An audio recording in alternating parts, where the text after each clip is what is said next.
That Sober Guy podcast contains adult content, merciless truth, and emotional nudity. Listener discretion is advised.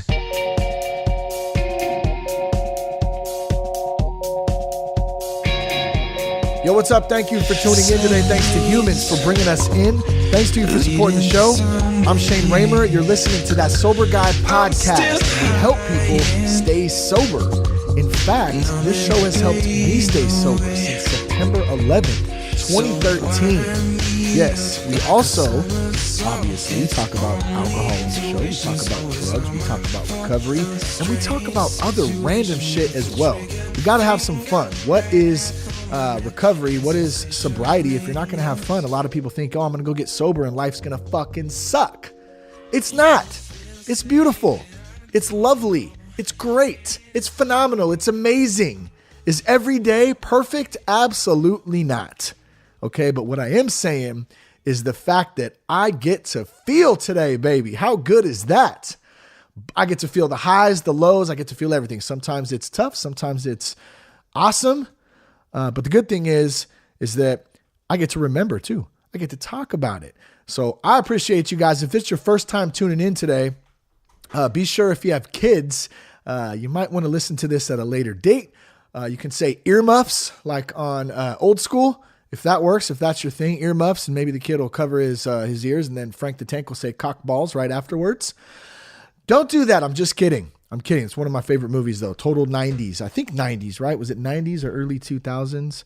I'm not sure. But anyways, we're going to be talking about celebrating your wins today. What does that look like? Are you celebrating your wins, or are you only focused on the past and what's ahead, which I know can be a big challenge of my own. I call that future tripping sometimes, or looking back and saying I woulda, coulda, shoulda. I shoulda all over myself. Now, we have a bunch of comments and questions also from you guys. I made a post on Instagram, and you guys came through with a bunch of good stuff on there, so we're going to go through some of those. Now, we also have a couple other comments and questions. One is about non-alcoholic beer, in which friend and listener Seth reached out and shared an interesting article on NA beer, and he also asked me if I drink NA beer. I don't think I've ever addressed that on the show today, so I'll do that. And then we have an answer to which way the toilet paper roll should fall. I don't know if you listened back a couple episodes ago. I had mentioned that Jess likes to put the toilet paper roll on, which I think is backwards. And at this point, I think she does it just to mess with me now. At that man's name is me on Instagram. I didn't catch a first name on that, but he sent over an article titled. Confirmed, this is how you should hang your toilet paper. So we're going to touch on that a little bit towards the end of the show. And then let's see, what else do we have? We have Deborah. Listener Deborah left a comment about Grown Man with the Glove. And if you go back to last week's show, I talked about going to opening day with Cash and what Grown Man with the Glove game is. So she brings up a great point in defense of Grown Man with a Glove, and we're going to get into that today too. Now, before we do all that, be sure to check us out at thatsoberguy.com. You can also connect with us on Instagram at RealThatSoberGuy and on Twitter at Shane Raymer. I'm not savvy on Twitter, but feel free to do either. I would prefer Instagram. Once again, at RealThatSoberGuy, Twitter at Shane Raymer.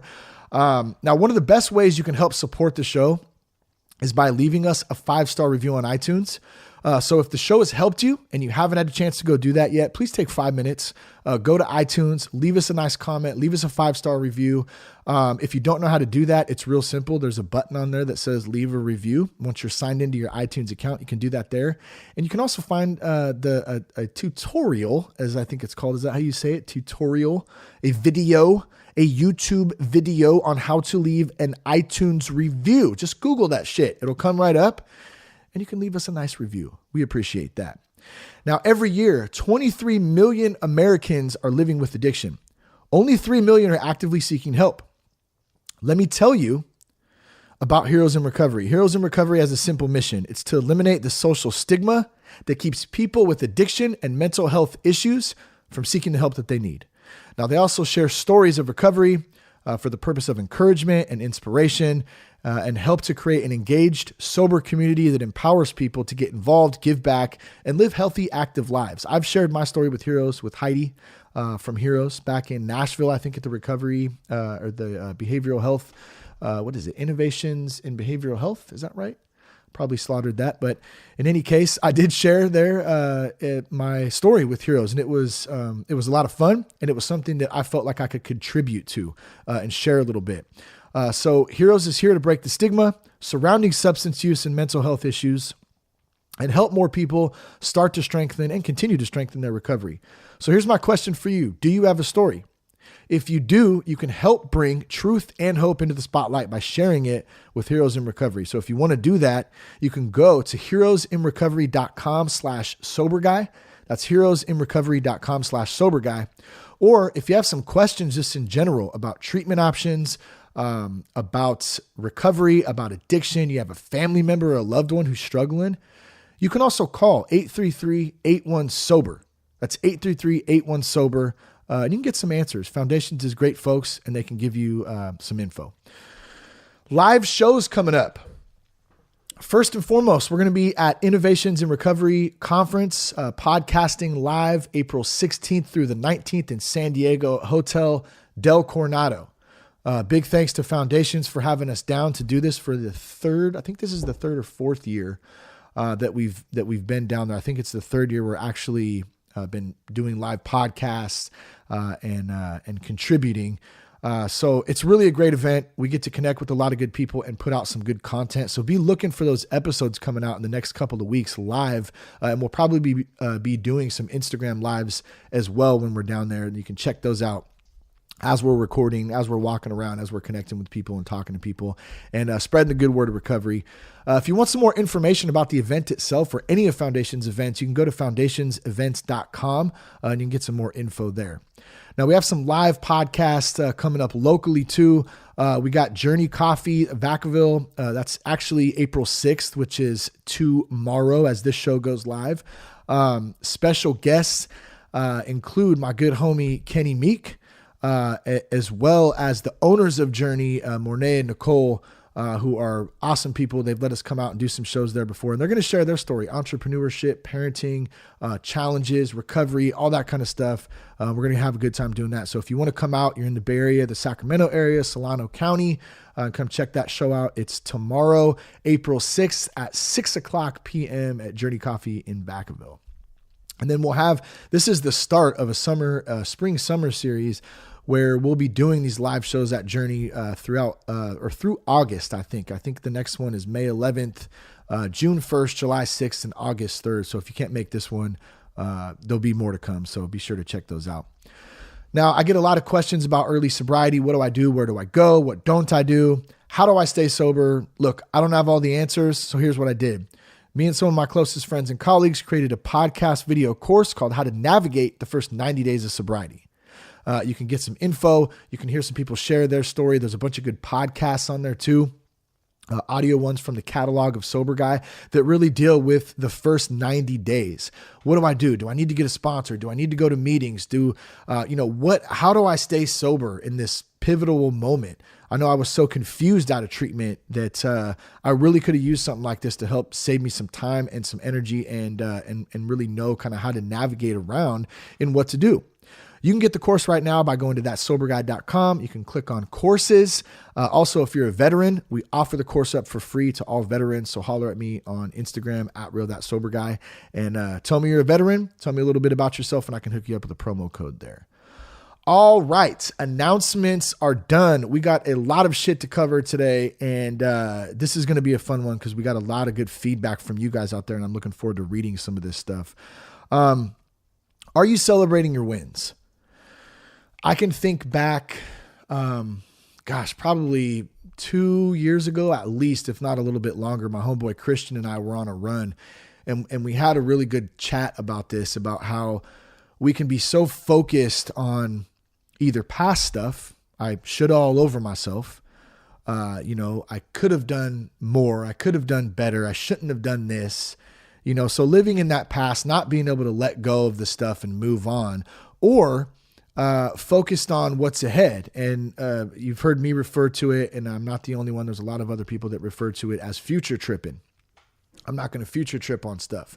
I can only control what's in the now. I can't control that other shit on what's tomorrow. I don't even know if I'll be here tomorrow. Life is short, right? And I don't mean that from a negative standpoint. I just mean it from a reality. Like, we got to live each moment to the fullest. And so how do we do that? And how does that tie in with celebrating our wins?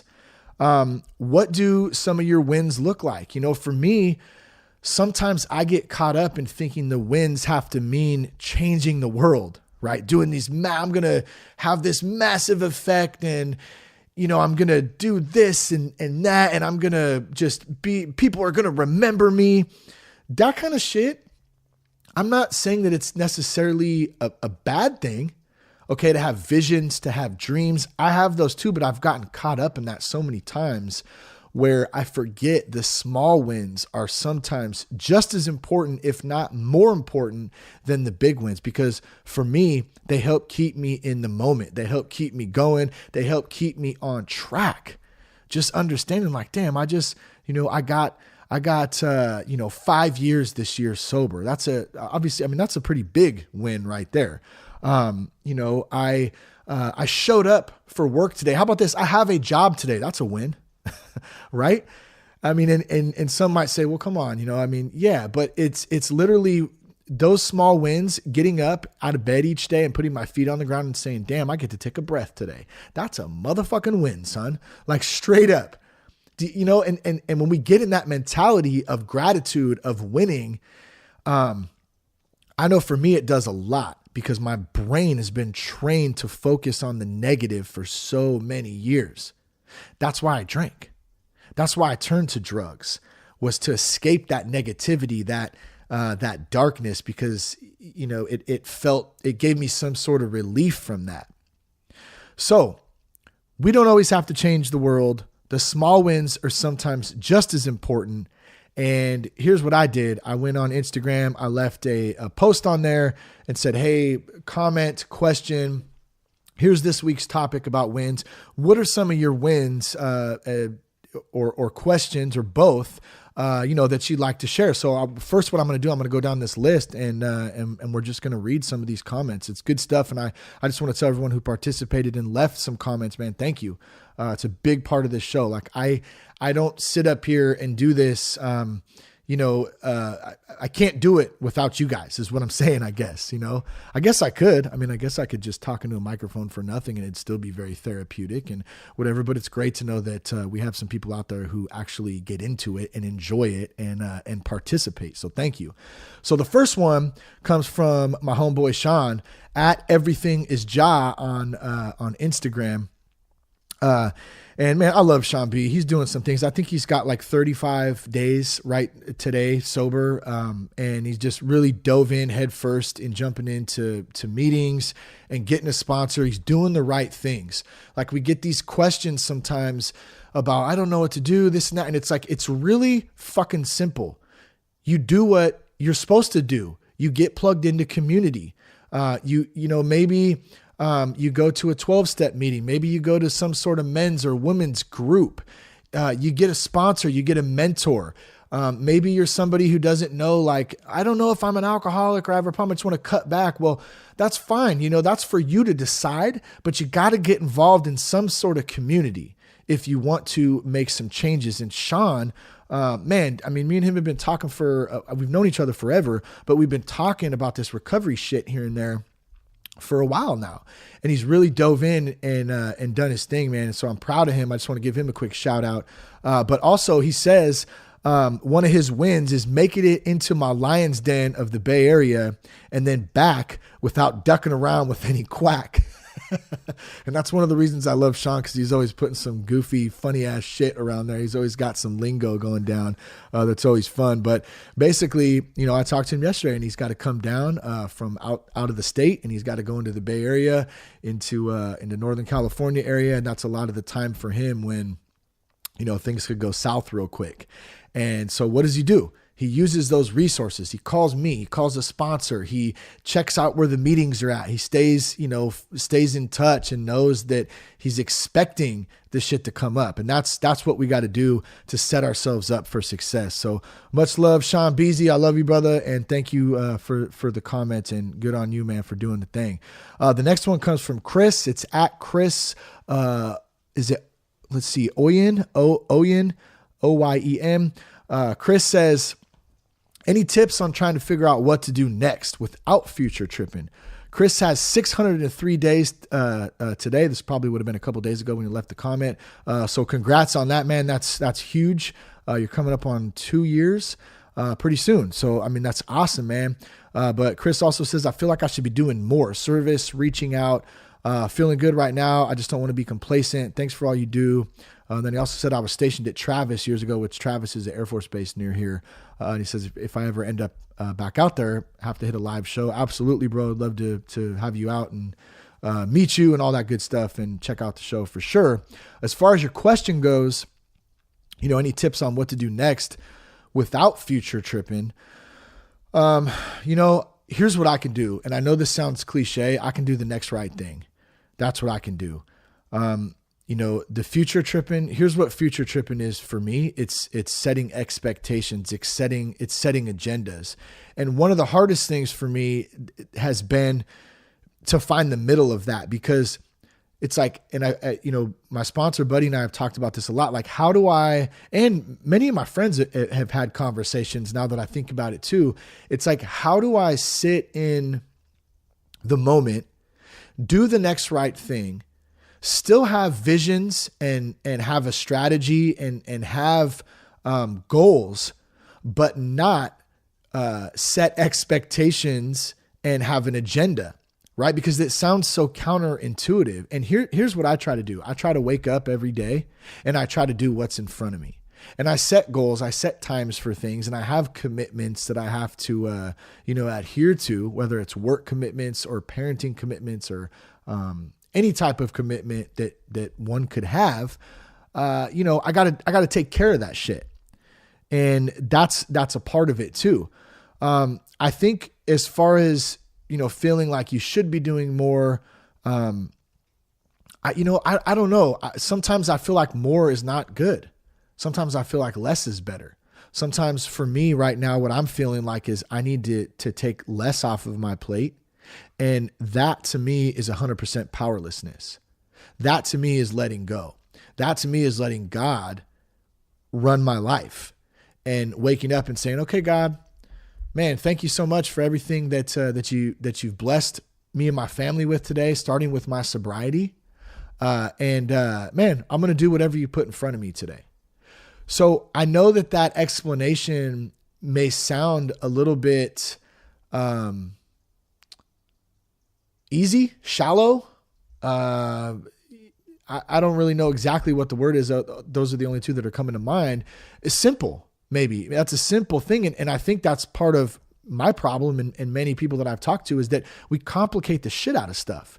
It doesn't really have to be that complicated. God doesn't really want us to have it be that complicated. That's a human thing that we complicate.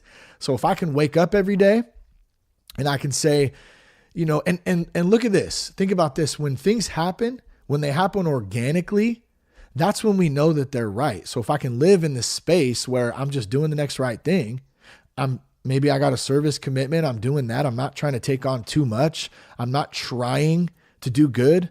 I'm just going to be good. As a matter of fact, I didn't have this on any of these notes today, but I think it's a good opportunity to share this. So Buddy and I talked yesterday, and he does the Tao podcast. So they talk about the Tao Te Ching, and there was a really good verse on, he says it's on page 37. And I think it kind of speaks to Chris, what you're saying about figuring out what to do next. And I feel like I should be doing more service, reaching out, all that stuff. And in the Tao Te Ching, it says, the highest good is not to seek to do good, but to allow yourself to become it. So good stuff, buddy. Thank you for passing that on down this way. We appreciate that. It's good to be able to share it. And it's great that it comes up in a moment like this. And I want to read it one more time. The highest good is not to seek to do good, but to allow yourself to become it. So here's how I understand that real quick. And then we'll move on to our next comment. I understand that as I'm pushing. I'm constantly pushing. I'm pushing. I need to do more. I need to be better. I got to do this. I got to do that. I don't have enough time. That's a big thing, right? Life is short. So we feel like we want to stretch everything in. All that does is give me fucking anxiety. All it does is make me feel like I'm not doing enough when in fact I'm doing more than enough by going with the flow. I'm going to allow myself to become it. I'm going to just wake up, do the next right thing, and I'm going to do what God puts in front of me. When we talk about the first step being powerless, that to me is a true example of powerlessness. I'm going to wake up. Of course, I have schedules. I have things I got to do, but I'm going to go with the flow. If an asshole in traffic cuts me off, or if I'm running late, because those types of things are out of my control. And I know that's kind of a dumb example, but it's a relevant one because it happens often. We got traffic, what stuff happens, it's out of our control. We got to just go with the flow. And when we're at peace in those moments, I know for me, that's when I can sit back and I can feel okay. I can feel at ease. That's the big stuff right there. So, Chris, thank you for that. Let's move on. This next one comes from Isaac. It's at Isaac3441. It says, been on the wagon for 200 days and I'm feeling great about resisting the urge to drink on a daily basis, but struggling with new urges to try to drink socially like a normal person. I saw this and I meant to pull the big book out on this and I failed to, and I'm not going to go get it right now. So let me try to think back about a verse in the big book that I just read on, man, what episode was it? Now I'm going to have to look. Give me a second here because I want to, Isaac, refer you back to this because I think it was How to Party Sober. Let's see here. It is, I'm like checking this out while getting the voice as I emphasize. Why the fuck do we do that as people who talk on the microphone? I don't know. I guess it just happens. So Isaac, I think it is How to Party Sober, episode 253. And here's what it talks about. And I don't have it in front of me, but go back and listen to that episode because I read a couple of the pages. I want to say it's page like 106 or something. But I say it in the podcast, and it talks about how many times we as alcoholics have tried to drink socially and still have that thought in our mind that we can drink normal. It's okay. Well, I don't know what it's like for you because I'm not you. And you've shared a little bit and saying that, you're still having some of those thoughts. I still have those thoughts occasionally too, even after 5 years, of like, man, I bet you I could have a beer right now. I'd probably be cool. And to be completely honest, I probably would be cool for a day or two, maybe a week, maybe a month. Eventually, the way that I drink, the way that I use drugs, the way that my personality is, eventually it's slowly but surely going to creep back into a worse state than I ever was before. Now, that is for the person to figure out themselves on what that looks like, if you're questioning that kind of stuff. I can tell you a little bit about what I've been doing in social situations. And we're going to talk a little bit about this at the end of this podcast today about non-alcoholic beer. So you can stay tuned for that at the end, and we'll jump into an article there and I'll tell you a little bit about my experience with that. And, we can get into that a little bit. But one of the things that I do is if I'm at a social event, I try to keep a drink with me. Some Pellegrino, some lemon, some lime, some coffee. I'll do even a Red Bull or a Bang sometimes if I want a little bit of caffeine and I'm not feeling like hot coffee. I try to keep something. Now, the reason I like the Pellegrino, like let's say for instance at a wedding, right? That's a really good example of a social situation. Everyone's had to go to a wedding in their life. We're all going to have to go to more weddings in our lives at some point or another. A family member, old Uncle Frank's gonna, Uncle Frank's granddaughter is getting married. out in, wherever the fuck, and we got to drive out there and go to it. And, it's going to be a great time and all that. But, if you're the sober person, you're like, oh shit, there's going to be a bunch of people getting hammered here.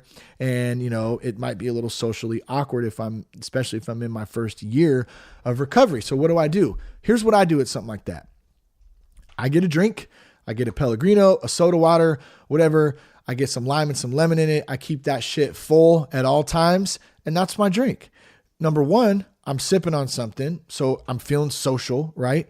Number two, people don't know if it has alcohol in it or not. And here's the thing that I realized over time. Nobody gives a fuck. Nobody cares what I'm doing. Everybody, and I'm not just saying at a wedding or anywhere, I'm just saying everyone in general, we're all selfish human beings and we're all giving a fuck about what we're doing ourselves, that we could care less what anyone else is doing. So most of the time you're never going to get any shit for it. And if anyone does ask you, you just say, no, I'm good, man. I'm not drinking tonight. It's all you got to say. It doesn't have to be a big old thing. And let me tell you what I've learned in this situation in going into this, because I still get the social awkwardness sometimes. It's part of it. Sometimes is a little bit more severe than other times. Sometimes I don't feel any of it. Sometimes I feel a little bit of it. That's up to me. That's how, gauging how spiritually fit I guess I am in that moment, or at that time. But, throughout all the experience I've had, it's so damn good to be able to go into those environments, and be sober. Like, I look at it like straight OG status. Like, damn, I can sit here. I can feel, I don't need a tool of alcohol to make me loosen up to dance. I don't need this tool of alcohol to loosen up so I can talk to somebody. I can fucking do that on my own because I know myself, because I'm comfortable in my own. And I really take a lot of pride in that, from a very good place, might I add too, because we all know about pride and ego and all that shit. So it's a little bit different than that part of it. But pride in the fact that I'm spiritually fit enough to where I can do this. And so I think if you can kind of flip the script, Isaac, and, have something to drink at all times, try that out. If you're not already doing that, and just, be spiritually fit when you're going into these situations too. Have a plan, make sure that, you have a strategy to bail out of that place if you need to. And I think when you go into it like that, it helps, for me at least, it helps alleviate some of that stress or anxiety, or awkwardness, as you're going in. So thanks for that one, man. That's a good question right there. The next one comes from Jason. It's, at jkeys1978. Let me take a quick drink real quick. Throat was getting a little rough there. Jason said, celebrating my wins. Well, I'm coming up on 4 years of continuous sobriety. I'll call that a huge win, bro. That is a huge win. 4 years. It's pretty damn incredible without getting on that sauce at all. Good job, man. It's good shit right there. He says, here's a question. How do you feel about the new sober is sexy trend? Damn, good question. I have no fucking clue. I didn't really understand it was a trend, I guess. Do you feel that it puts focus on or takes focus off those who struggle with addiction? Thanks, man. Damn. So Jason, that's a really good question. And I honestly, man, I must have kind of overlooked the question part of this, when I was doing some of these show notes. I didn't really know sober is sexy was a certain trend, and I don't really know what that trend is. So I'm going to give it my best guess on what I think it is. Cause I've seen the hashtag. I have a hashtag, app. And what it does is basically you can copy and paste like the top, hashtags that go along with whatever you post, right? Little social media tip shit on there, right? And one of them is sober is sexy. So I'm going to guess that we're kind of popularizing the sober thing. Like, it's this cool thing to be sober. It's somewhat now trendy. It's sexy to even, to go right with the verbiage right there. Sober is sexy. Here's my thing, I guess my take on it, with really kind of off the top of my head. I think that if people are proud of their sobriety and they're speaking out about it, I might not, and you might not, and certain people all have kind of different opinions on how people go about it. I know there's some people that are very loud and proud about it. There's some people that are a little more subtle about it. I think that's kind of a to each his own type of thing.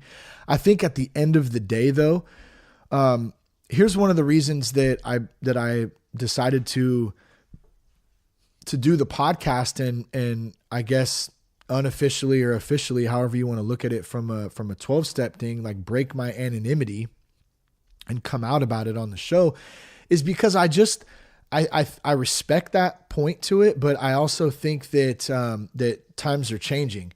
And I think the anonymity aspect, if somebody wants to keep their anonymity, that's their right. And I respect the shit out of that. I respect the program for that. At the same time, my personal thing, and I think this is why we're seeing the people posting their sobriety dates and sober is sexy, all the hashtags, all that stuff. Dude, people are proud of their shit now, and people want other people to know. Like, I know for me, I had that thought, like, well, number one, how am I going to, I've already hid my alcohol and my drug use for so long. Why the fuck do I got to hide my sobriety? Like, why do I got to hide back and be, anonymous about my sobriety and not talk about it unless it's only these other people in this little small club that are in with me? So I mean, and I don't mean any disrespect there. I know I'll probably get some shit, even talking about this stuff. It's a touchy subject, but for me, like, I want people to know that like you can beat this shit, or maybe not beat it is the wrong term, but you can get a grasp on it. You can cut back your drinking. You can quit your drinking. You can change your lifestyle. And how am I going to do that without kind of speaking out about it? So I guess that's kind of my take on it. Yeah, I'm not a fan of some of the hashtags and some of the, more kind of loud and proud ones myself. But hey, I mean, to each his own. Everyone's a little bit different. We're all kind of out there. Those of us that are in this community speaking out about it. I think at the end of the day, that's really what it's about. And it's about spreading the word of recovery, of sobriety, of a PMA, positive mental attitude, changing lives, being of service. Man, that's where it's at just in life in general. Throw the drugs, throw the alcohol bullshit out the window. It's a very minute, small part of recovery. Everybody should do a recovery program because we're all trying to deal with this thing called life. And life is a bitch sometimes, right? We go through hard times. Sometimes we go through fun, great times sometimes, and it's full of ups and downs. And if we don't know how to deal with it, if we're constantly turning to something, whether it be drugs, video games, sex, alcohol, food, whatever, to deal with it, which we all do to some extent. I'm sorry to say, just because I quit drugs and alcohol doesn't mean I don't struggle with other stuff too. That's one of the things I had to find out. Like, wait, I thought everything was going to be all great and I quit and everything's like perfect now. Hell no. And that's a good example of the fact that it's not just about alcohol and drugs. It's about working a program and learning how to live life. And as it says in the big book, practicing this in all our affairs. So yeah, that's my take on that. Thank you for the question. I hope that made some sense to the sober is sexy trend. I'm not sure I completely understand it, but next one comes from my homeboy Philip at _Philip_W. Love you, brother. Thank you for chiming in on this. And Philip always has some good stuff to say. He was back. Is actually a guest on the podcast a few episodes back. I don't remember which episode now, but just go back and look up Philip Wright and you'll see that on there. And Philip says, I've lived many lives, and he's got a phenomenal story, by the way. So definitely go back and check that one out. He says, I lived many lives, a jock, a stoner, a drunk, a tweaker, etc. I'm now living the best life I've ever lived. With that said, the life that I have now is a win. My friends, my church, my family, I now get to enjoy things that I took for granted or thought that I would never be able to do normal things again, like weekend adventures to the beach, hiking, anything out, anything being active and just enjoying the day. Those are the wins for me. And then I actually so Philip, number one, bro, I couldn't agree more with you. Just living out each day to the fullest and doing the best we can. Dude, I mean, that's like a blessing in itself. And then I actually talked to Phil, I think it was yesterday or the day before. And he also mentioned, another win is actually just the ability to recognize all of that stuff right there, all those wins, and having the ability to recognize that. And I thought that was a really good point, because how many of us don't recognize the small stuff? We don't recognize the things that we do that are good each day, because we're so focused on the bad stuff. And a lot of us, like myself, have been trained to notice the negative. I mean, just look at TV and culture in general. We're bombarded with media coverage of negativity, wars, death, destruction, like constantly in a state of chaos and anxiety and depression. And dude, we have to break free from that programming. Okay. And part of doing that is learning how to deal with stuff. And that's, I don't dig into that too much on this show. I hope one day I'll be able to talk more, maybe on a different podcast, or, I talk a lot about it in my own private life, but there's so much more I want to talk about on that aspect, which is the Great Awakening, the Great Awakening to a bigger reality than we even know exists, and the start of that is breaking the programming of living in this false sense of reality, this normalcy bias that we're all kind of trapped in. It's almost like the fucking Matrix. And I'm going to stop right there before I start freaking anybody out and they turn this shit off. But those conversations are out there, and they're very, very interesting when you start to become awoke to that shit. So Philip, anyways, thank you, my brother. Thank you for sharing that, dude. And I've heard your testimony, your stories. They're hilarious. They're serious. It's just a really great journey that you've been on. And I've been able to see you, have these huge wins, especially in, even in the last year or so, man, just doing the thing. So I appreciate you, man. Thank you. The next one comes from, Aaron. Let's see. It's at Aaron, ERINLBESS. And I'm giving the handles just in case anybody wanted to holler. They're on the comment thread anyways, but I just figured what the hell. So Aaron says, a huge win for me is a new job in the addiction field. That's dope. But with that, I have to find ways not to take everything to heart or become so tangled up in fixing everyone else that I lose focus on my own sobriety. It's almost like being a sponsor, I guess, but how do you be of service or help others without taking it all home and letting it affect you? So really, really good question. Congratulations on entering the addiction industry field. I don't know if you're a counselor. I'm assuming that's probably what it is. Whatever it is, congrats on that. That's a huge accomplishment. I know there's a lot of schooling that goes behind that, and it's a lot of work. The first thing you say here, with that, I have to find ways not to take everything to heart or become so entangled up in fixing everyone. So one of the things that I've had to learn and continue to learn, and I mean that, I continue to have to learn this, is that it's not my job to fix anybody. It is not my job I can barely fix myself. How the shit am I going to fix anybody else? Not my job. My job is to love others, to help guide them. If they come to me for advice or whatever, I'm going to help try to guide you there. I'm going to try to help you think outside of the box, to ask you questions, not to fix you. So that's number one. It's not my job to fix anybody. I'm not, this is something that I've always held tight. I'm not responsible for anyone's success or failure. And I didn't create that, by the way, either. I heard it from somebody else. I think it was Buddy. I'm not responsible for that. I'm not responsible. I'm responsible for me. I'm responsible for keeping my side of the street clean. So that's number one. Okay. And if it's a counselor type of situation, it's a work situation. I understand that's a little bit different because you do have a job to do, but at the same time, it's not your job to fix anybody, because we all have I shouldn't say we all, I don't know.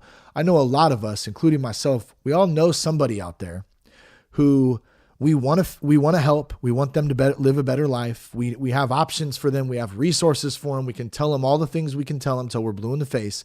But until somebody is ready to fix themselves and to get the help they need, they're never going to do it. Straight up. It's not my job. Not my job. And then the other thing, Aaron says, how do you be of service to others without taking it all home? And I think that kind of ties into the last thing that I said, is that, it's not my responsibility, or I'm not responsible for somebody's success or their failure. So if you're working with somebody and they fail miserably, it's not your responsibility. It doesn't mean you didn't try hard enough. It doesn't mean you didn't do the right thing. It just means that maybe that person wasn't ready. And at the same time, you have somebody and you work with them and they're successful. That's an awesome thing. But just know at the same time, like at the end of the day, it's really not you that's responsible for that. They're responsible for themselves. And so if you can take both ends of those spectrum, you can kind of take yourself out of the middle of it. I think I know for me, that's been a big thing that's helped in dealing with, not only ones that I love, but people that have reached out or people that I've worked with too. So good one there. Quick drink. All right. This next one comes from, my sister-in-law. I'm going to say at Blue Green Eyes Kelly. It's so awesome when you get a nice comment from one of your family too. I got to say, I just love that stuff. Love my sis. She's awesome. Always helping out with Cash and Lucy. So thank you for that. Now here's what Kelly says. Kelly says, my question is, why is the carpet all wet, Todd? I don't know, Margot. Okay, I apologize. Name that movie. If you don't know, you suck. All right, I'm going to tell you the movie. It's Christmas Vacation, one of the best damn movies of all time. I wait every year for the Christmas season to come around so the day after Halloween I can start watching it, and I probably watch it about 117 times each season. So Kelly, thank you for that. We don't know why the carpet's all wet other than Clark is a dumbass and messes everything up. They call me Clark, by the way, around the house because I actually have a flannel that looks like Clark Griswold, and I enjoy putting it on with my Christmas hat and getting into the spirit once Christmas season comes around. It's probably my favorite time of year. In fact, I'm going to have a Christmas room one day, but beside the point. Anyways, Kelly says her win is learning to adapt to my new mom life of older kids and appreciate time for myself. It's pretty cool. My book of life feels like the new Kelly chapters will be made. Love you, bro. So Kelly, I think that's super, super awesome. Here's the thing. Your kids are phenomenal kids. Jake, Haley, they have, they're just really, really good, solid kids. And you've done a great job. And I can't imagine what that's like having to transition. Like Jess and I are in this little, we're in little kid stage right now. And our kids are very dependent on us. And then it's like you're going through the thing right now where now it's like, wait a minute, my kids don't need me for everything. I don't have my kid in the bathroom going, raise your hand if you want to wipe my butt. That's Cash's thing. Raise your hand if you want to wipe my butt. I mean, he's dependent. He's dependent on me or Jess wiping his ass, and when our kids grow up, we don't have to do stuff like that anymore. It's like, wait a minute, who am I now? Like, what does my life consist of now? Wait a minute, I can start to take care of me a little bit. So that transition has got to be tough. And let me tell you, Kelly, I see you all the time and you're doing a amazing job at it. And man, Jess and I both just appreciate the heck out of you. And I'm really happy that you decided to drop comments on here and share a little bit. So thank you for doing that. And I love you too. The next one comes from Pam at Pam. At Pam _ Kolinsky. And Pam says, a win for me is being on spring break surrounded by drinkers and making it to 2 AA meetings and being 11 months sober. Good shit, Pam. 11 months. Congratulations on that. It coming up on a year. That'll be here before you know it. So, I know that for me, that was a big milestone that year. Sometimes in the first 30, 60 days, you're like, damn, I'm never going to get to a year. And all of a sudden it's like right around the corner. If you're at spring break surrounded by a bunch of people, and that kind of goes back to one of the questions earlier about the social situations. Look at you, you made it through spring break surrounded by drinkers. Spring break is coming up soon. So I'm not sure if you're saying that you're on your way to spring break, and you're going to be able to do that, and making it too. Maybe it is. I don't know. I'm confusing the shit out of myself now, but in any case, you got to meetings. It sounds like you set yourself up, which is what I was talking about earlier. Have a sponsor on speed dial, have a friend on speed dial, have somebody ready to call, ready to bounce out if you need to leave. Know where your meetings are at. Like, damn, I'm starting to get a little sketch right now. I might need to run and go hit a meeting up. Cool. I got a schedule on my phone. I know right where they're at. You're setting yourself up for success in being able to put yourselves in those types of situations and not drink. So that's a good thing. So congrats on that. And thank you for the comment also. This next one comes from Ken. That's at Ken Harbor. And Ken just says, "You're great. I'm enjoying your podcast. It's helping me a lot. So thank you."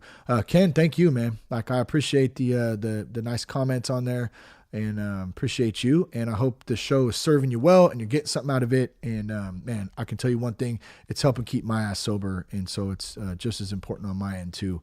So thank you. The next one comes from Rachel. And I know Rachel's awesome. Rachel helps out at kids ministry at CR for her on Monday nights there. And we just, man, like, it's a place we can go to a meeting and drop our kids off. And then you have people who volunteer there and that are good people that, let the kids play and do that. So appreciate that. Now, Rachel, it's at RAAEEXO on Instagram, and it's learning that I can't control every situation as much as I want to. I have to roll with the punches and make the best of it. Damn straight right there. Man, how many of us want to control every little thing in, that happens to us? Or we say, why? Why did this happen? Why did that happen? How? When? What? We want to know. We want to grasp onto that, like, with this death grip, and have control over everything. And, for me, giving up some of that control means letting go and being okay with everything not going my way, which is a really, really hard thing to do. That's why I haven't figured it out yet. And most people haven't, or they're continuously working towards it. I don't know what tomorrow is going to bring. I don't know, what's going to happen next. And if I'm constantly sitting around trying to control it and trip on it, dude, it just leads to so much anxiety.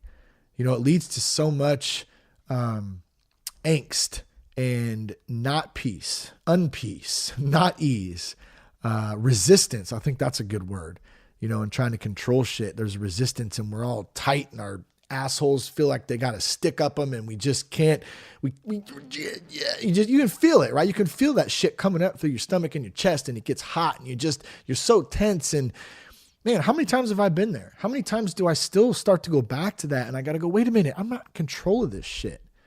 Like, I'm okay. Just let it go.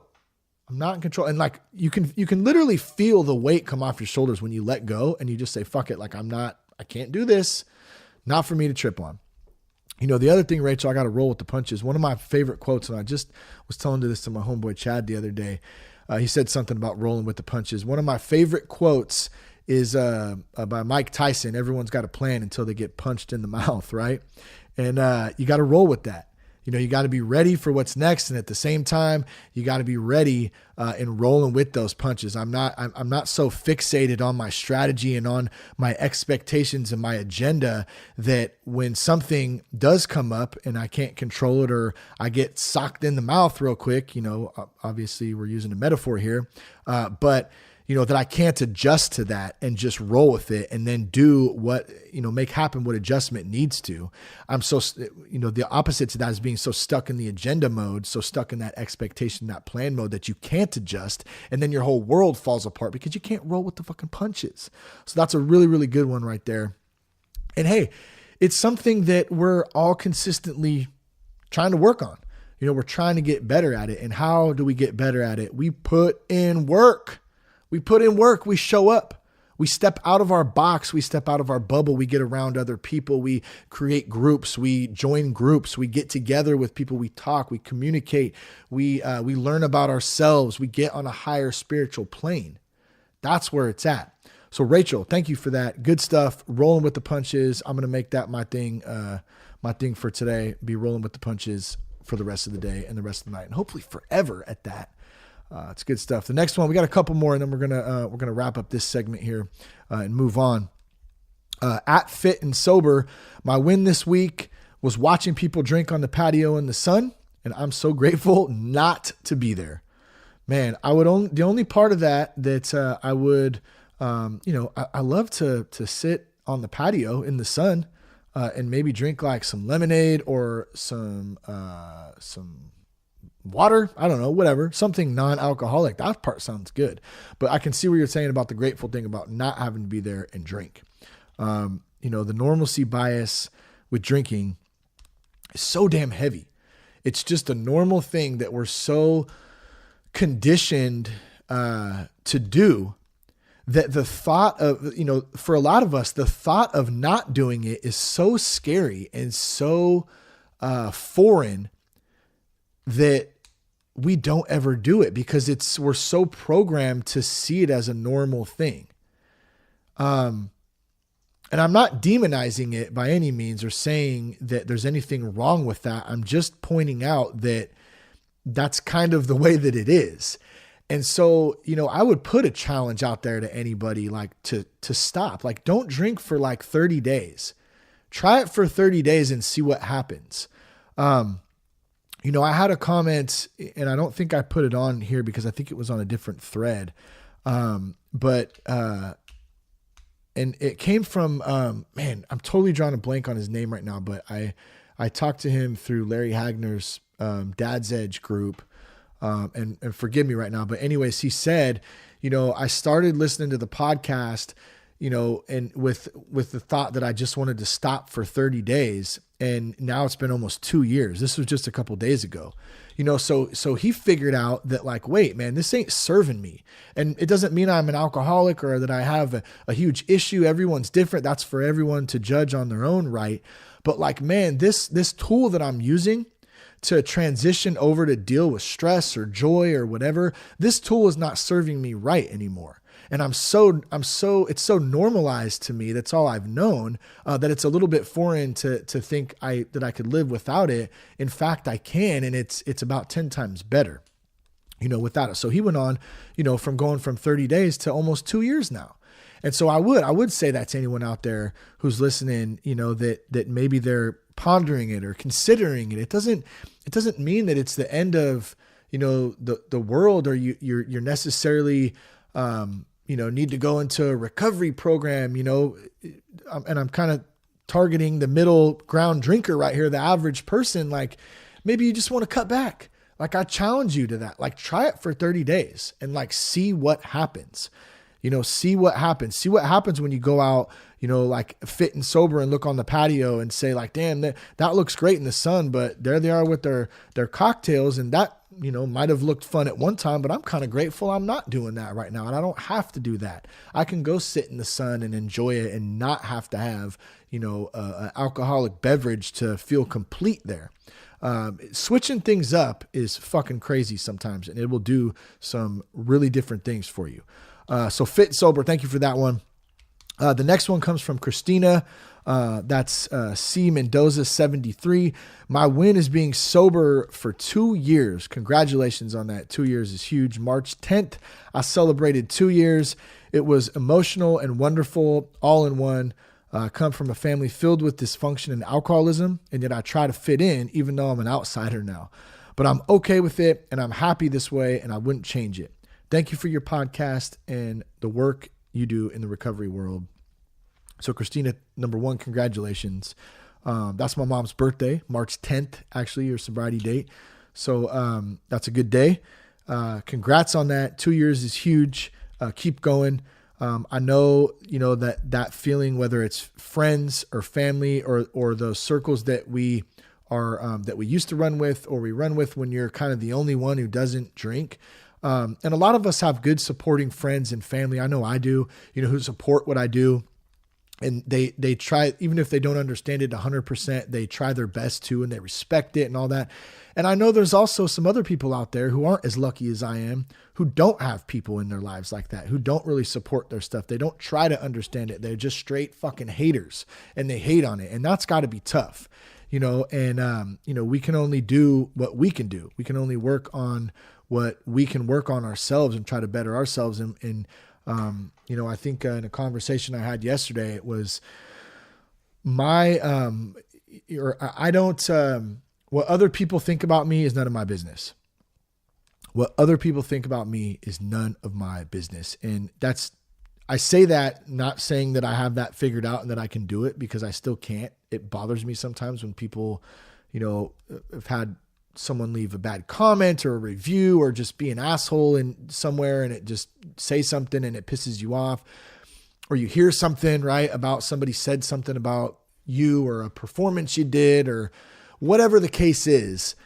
Like, at the end of the day, I can't control. That goes back to the control thing, right? That Rachel said, like, trying to control shit. I can't even control what other people think, say, or do. I can't control that. So let me just focus on me, keep my side of the street clean, do what's right for me, and then, let God work out the rest. That's on him. That ain't on me. Christina, thank you again. Congrats on that. Good for you. Thanks for listening. Appreciate you. Last but not least, the comment from this thread from the wins. This goes out to my beautiful mother, at Darcy Raymer. My mom, Darcy, recently graduated from her CR step study. So congratulations. I'm going to give you the clap there. Let's do the golf clap too. How about the golf clap? Oh yeah. That's a huge thing. That is a huge win. That's not just a small win. That's a small win and a big win combined, I think, because the small win was just showing up every week. When you do a CR step study, you have to show up every week for about 7 months. You meet on, I think when we did ours, it was Tuesday nights. I think when my mom did hers, it was Sunday night. And, here's the thing about that. My mom didn't go, and many other women and men don't go for addiction. We think of a 12-step as only for alcohol or drugs. It's not. It's for depression. It's for abuse. It's for anxiety. It's for how to deal with life, how to deal with me, how to deal with myself. And when you jump in a step study and you start working some of that stuff out, that past stuff that we've dipped down and buried deep in our hearts, insecurities, all of those things that haunt us sometimes that we don't tell anybody about. That's what a step study is about. And that's what it will do, is what will gain. You can gain some freedom from some of that stuff by letting it out and talking about it and learning that you're not alone in that. Now, my mom, went through and had this wonderful group of other women in this women's step study. We actually had them over at our house, and Jess did just an amazing job of putting together this nice birthday brunch for my mom and all her ladies from the step study. And it was nice to sit and to chat with them and to meet them and to see, like, my mom coming from a life of abuse and isolation and insecurity and all that. And she's definitely had some close friends along the way that have stuck by her, Nancy, Deb. I'm sure I'm missing somebody, so I know that there's one or two more at least. But, outside of that, there wasn't really anybody, for her. And then she goes into this step study, which is totally new, and meets this new group of women who are opening their hearts up and talking about the shit that they've dealt with in their past, whether it's addiction stuff or, any number. And they build this bond of support and of love. And that right there is a huge win. So, congrats to my mom. Congrats to you, Mom.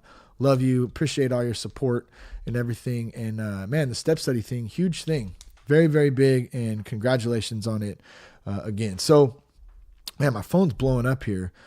Let's see. That's Sean Beasy. What's up, Sean Beasy?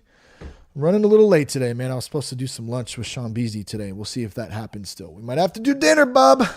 I saw Sean Beasy on Instagram skateboarding with a cowboy hat and Wranglers and cowboy boots on. Some cowboy boots, shredding the gnar in the stable. Atta boy, bub. Keep it up. Love it. All right, let me celebrate a couple of my wins, and then we're going to move on to a couple of other things before we wrap this thing up. Do I even want to share? Do you guys want to? I mean, I wish I could ask you. Do you want to hear some of my wins? I mean, I'm fucking celebrating things all the time. I'll be real brief with this, okay? First of all, I want to celebrate. I've had a few wins, and I don't mean to start with an epic fail and a big loss, but it's funny, so I'm going to do it. Jess and I were supposed to go to the Mark Farina show. One of Jess's favorite DJs from back in the day, right? We're 37 years old. Who the fuck thought that we were going to go see a DJ one night and like dance and do the thing, right? I mean, I guess we're only as old as we tell ourselves, but a month and a half ago when we bought the tickets, we were like, yeah, we're going to go see Mark Farina. Hell yeah, it's going to be sweet, dude, out in Sebastopol, have some fun, and whatever. We got the tickets. Well, the night comes around and we're sitting there, and I think Jess worked that day. She had a long ass day. I think it was on a Friday. Was that last week? I think it was last week. Yeah, I had a long ass day too. We already had the kids lined up. You know, they were staying at Nani and Papa's house. So thanks to them for keeping them anyways. But we get home and we're both kind of like, yeah, so you want to go and see Mark Farina, right? Yeah, we're going, right? We got the tickets. Oh yeah, we're going. We're trying to like not feel like old bastards, you know, old people. We're just old. You're just fucking old, right? That's how it just feels sometimes. And so we're kind of hinting around. We're like, if you don't want to go, then like, we don't have to go. Like, I mean, I don't want to, I mean, I'll go if you want to go. Right. I mean, you know how that whole conversation goes down, especially if you're married, right? Well, you kind of go back and forth. And so we both finally come to the fucking agreement that neither one of us really wants to go. We could really give two shits. We're going to go out there. By the time we get out there, the thing doesn't start till 9. We're not even going to get out there. It probably won't even start, playing any music till 10. And by the time we get home, it's going to be 2 a.m. Fuck that. We ended up going to dinner. We had dinner. We came home. Our asses put the Office on and went to bed at like 9:30. Losers. Who's a loser? That's kind of how we felt. But at the same time, we felt like winners because we don't need to be doing that anymore. We kept saying the only excuse we gave was, well, if it was in Sacramento, we'd go. Yeah, but it's just Sebastopol's just too far at nighttime. It's raining out. Every excuse in the book to not go. So hopefully Mark Farina comes around again. Maybe he'll come and he'll come spin a set in our front yard, and then maybe we'll show up maybe in our backyard. Yeah, if he ever does that, we'll be there for sure. But until then, have yet to see Mark Farina. But we still love him, still love the tunes. Put it on, especially when the sun comes out. Some good stuff. So here, I'm going to give you 3 quick wins real quick. I was going to dive into this a little bit further, but man, we're already way over on time right now.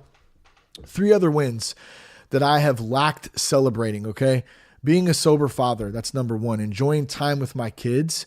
Being a sober father and being able to enjoy that, being present in the moment is so huge for me. I've strived for that, to do my best at that. And am I perfect? No, but I really do try to be in the moment, to enjoy the time, to enjoy them growing up right now, even though it's like chaos sometimes, but I know before I know it, they're going to be driving and they're going to be not wanting to hang out with us. So being sober really allows me to have to be in the moment most of the time. Now, do I escape sometimes and veg out on my phone or, try to get out and stay active and kind of really, absolutely. I have to have that time. There has to be a balance there. But when I'm with the kids, I've really put a conscious effort towards, staying in the moment, staying conscious, like being there with them and enjoying that company. The other thing about being a sober dad, them not ever having to see me drink or be drunk. They know like dad doesn't drink, and I'm not saying anyone who drinks is bad or anything at all. I always like to preface that because it's not the alcohol that's the problem. It's the me that's the problem. And that's why I don't do it. And I just don't want to do that anymore. Might I add, I don't need to be intoxicated. I don't need that. I can find other ways, to do that. And that's actually what this next win is, which I'm going to get into in just a second.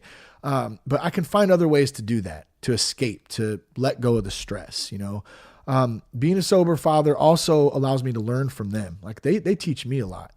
They teach me a lot, and I have to feel the good and the bad, the challenging and the easy, the anger sometimes and, the ease, the pleasant, times. And then I think the biggest one is apologizing when I'm wrong. I kind of blew up a little bit the other day at Lucy, and I felt terrible about it, and I went and I apologized, and I said, I'm sorry, daddy lost it a little bit right there. And it happens, I don't beat myself up for it, but I acknowledge it and I admit promptly when I'm wrong and I ask for forgiveness straight up. And that's one of the big things that as, being sober, I don't think I would have ever been able to do that had I continued down that path. So that's a huge win, being a sober dad. The other one, or the next one, committing to CrossFit. I don't want to get into this, I'm not Mr. CrossFit. I kept saying last time and all week, I'm not trying to be the motherfucking best CrossFitter. I'm just trying to get in shape and not have a dad bod, straight up. And I feel like CrossFit is probably the best thing that has worked that I've ever done in the last 30 days. We're just about to hit 30 days, I think, in a couple of going, 3 to 4 times a week, every week. And I can already see some results, just let alone just mentally. And it feels really, really, really good. And that was what I was going to say earlier about the high thing. I don't need to be high off alcohol or a drug, because I noticed after coming off a hard ass workout, dude, I'm high as a kite, like naturally. Like, it's funny. We'll sit there and we have a good group there and we'll start talking afterwards. And I'm like talking a mile a minute, like I just did an 8 ball of Coke or something. Like, that's how I used to get off that, be just yapping. But I'm feeling so good on this natural high. Just from getting my ass kicked on a workout, those endorphins are just pumped up to the max. I love that shit. And it's healthy. It's good. It's not a bad high. It's a good thing. And so that's one of the ways that I can still get some of those, feelings of satisfaction or a high, I guess, if you call it. What else, man? With the exercise, CrossFit, working out, overall health and wellness, it's definitely helped with my eating habits. So that's a big win.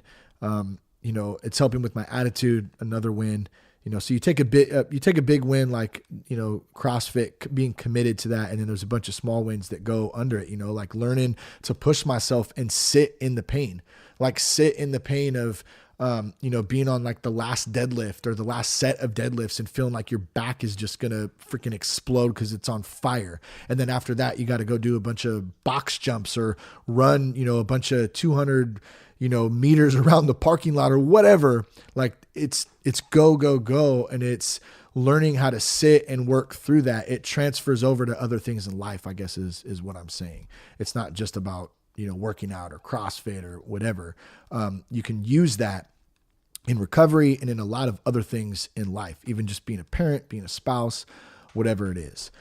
All right, here's the last one. This is a huge win. Are you guys ready for this? Are you ready for the huge win?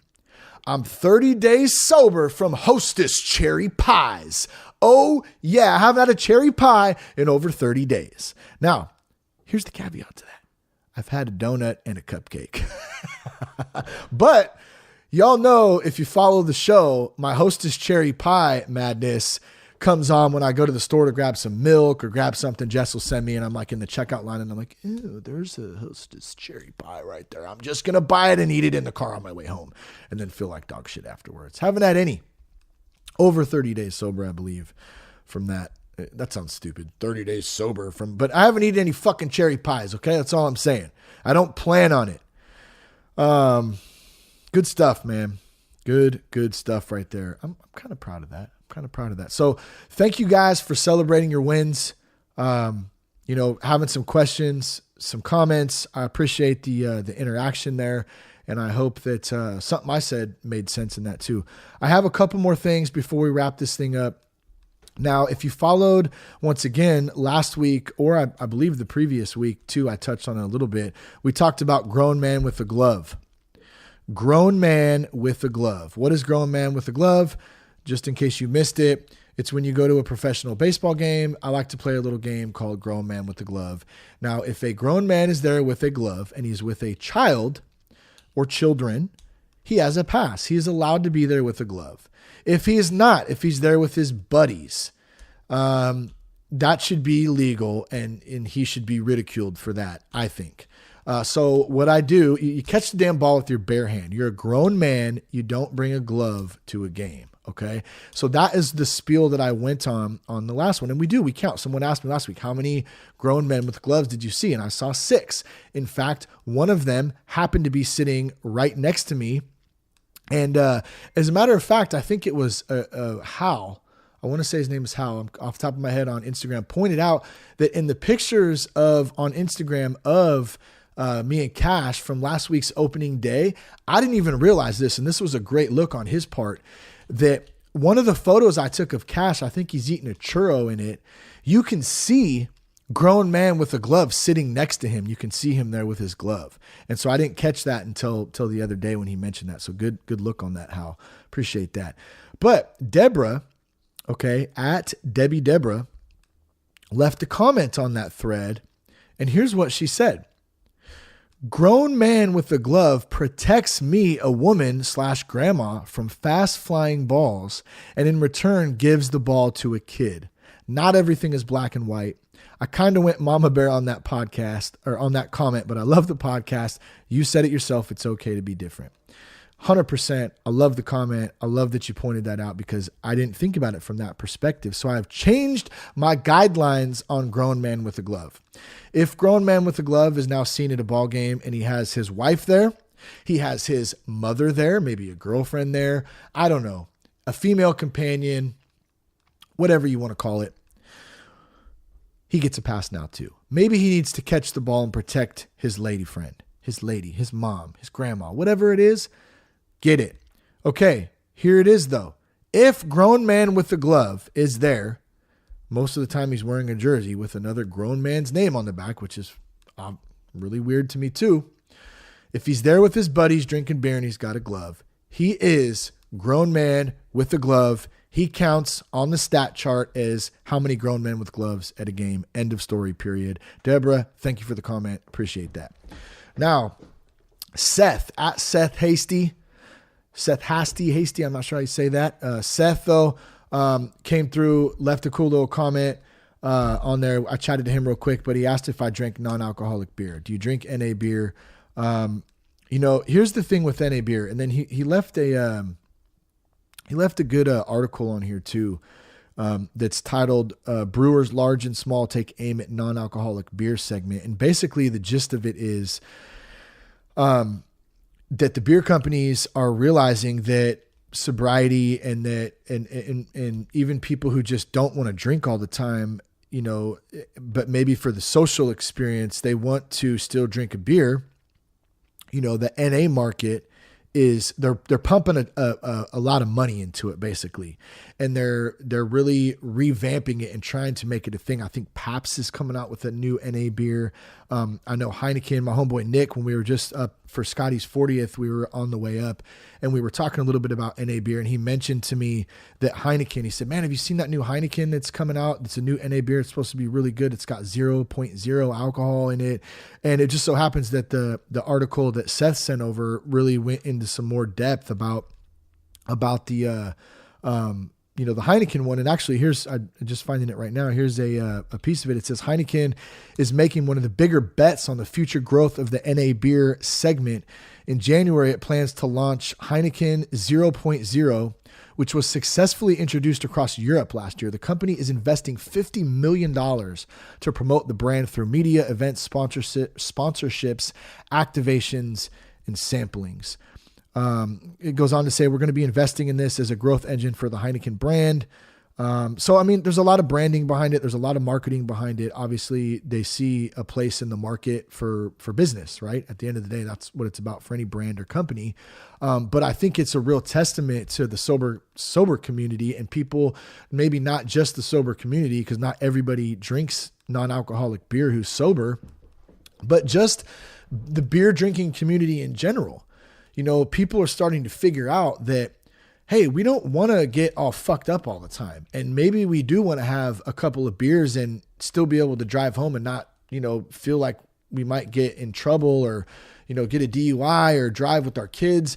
Maybe somebody does want to have an NA beer and not have to trip on it. They like the taste. Now for me, I didn't really understand that because, I didn't drink beer for the taste. I drank beer to get drunk.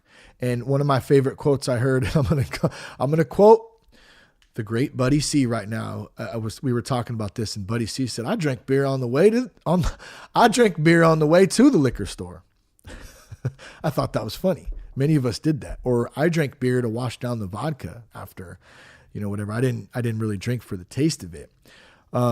So there's that. And that article is just to give these guys credit, it's www.brewbound.com /brewers large and small take aim at non-alcoholic beer segment. I'll make sure I put it in the show notes if you want to read it. It really is an interesting article. And it goes into a lot more detail about the industry there and what it's about, how it's growing, and options around it. So let me get to the question.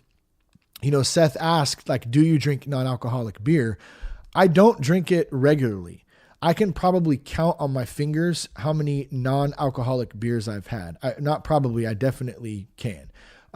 It's been far and few. There've been times in social situations, where at a party where there's a lot of people drinking, at a wedding, at a get together, I think on Super Bowl, I think I had a non-alcoholic beer. I don't really drink, like I said, and it's funny. The few times that I have had non-alcoholic beers, when I'm done with it, I go, why the fuck did I drink that? Why did I feel the need to drink that? And so when I thought about it more, it really is a social thing.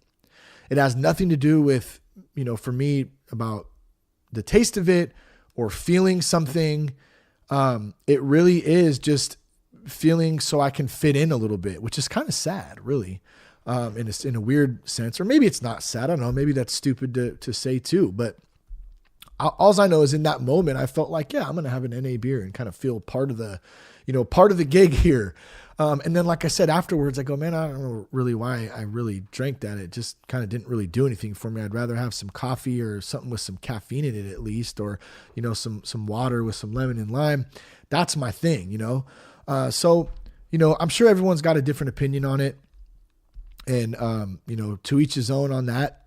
I've seen and heard of guys who religiously drink non-alcoholic beer, and they've been sober for a long time, and that's what they do. They grab a 6-pack on the way home, and they have a few NA beers, and that helps to keep them sober off the regular sauce. So, I think it's a preference for everybody, and everybody's different. That's kind of my take on it. Seth, man, thank you for reaching out. Thanks for the article. I'd like to, and I don't want to, I know Seth, we talked a little bit about the work he does, and I think it's really interesting, the business that he's in. It has to do with beer.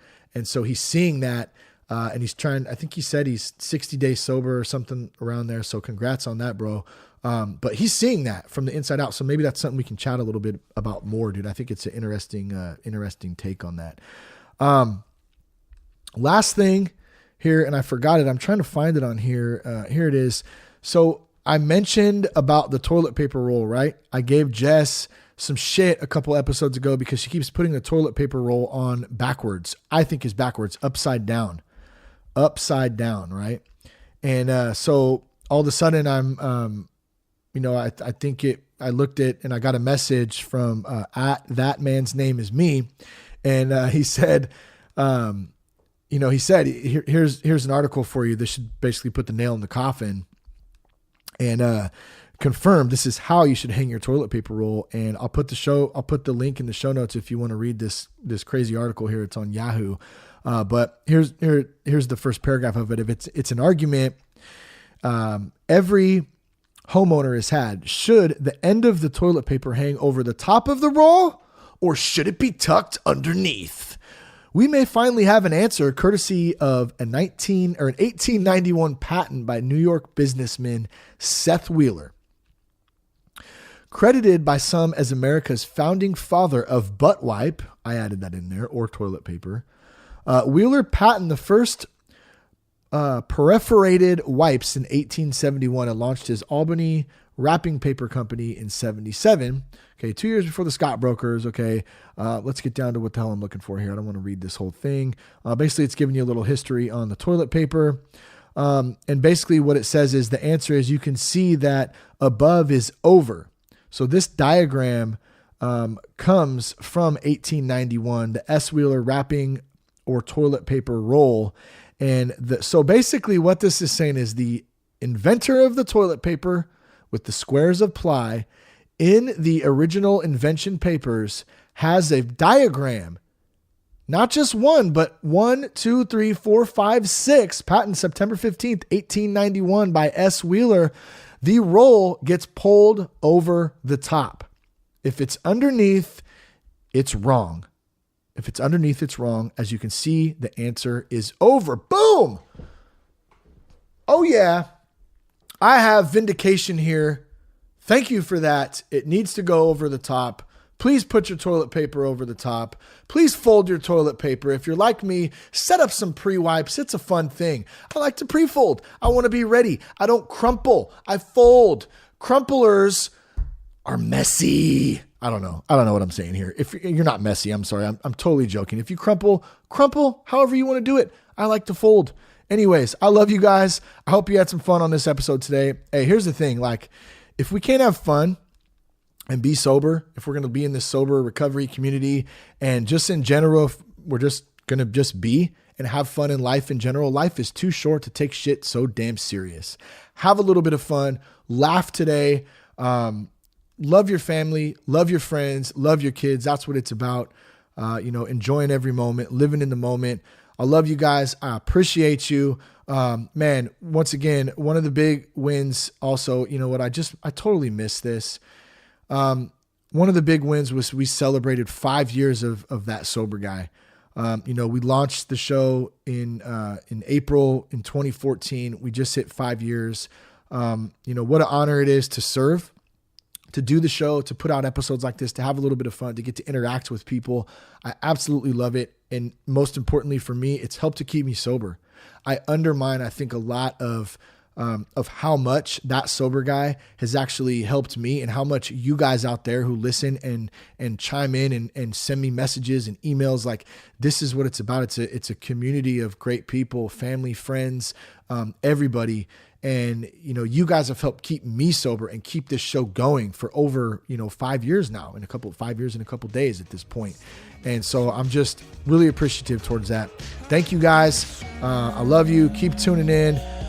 Check us out at thatsoberguy.com. Thanks to Foundations Recovery Network.